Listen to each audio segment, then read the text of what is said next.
বলেন না?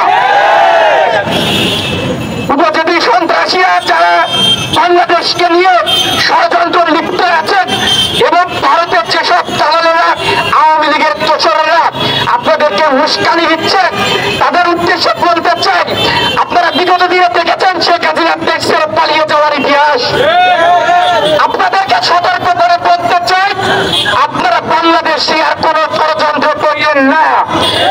স্পষ্টভাবে আমরা ছাত্র জনতা বলতে চাচ্ছি, বাংলাদেশকে নিয়ে আর পূর্ণ পরিমাণে যদি ষড়যন্ত্র হয়, শেখ হাসিনা থেকে আপনাদের অবস্থা ভয়াবহ হবে।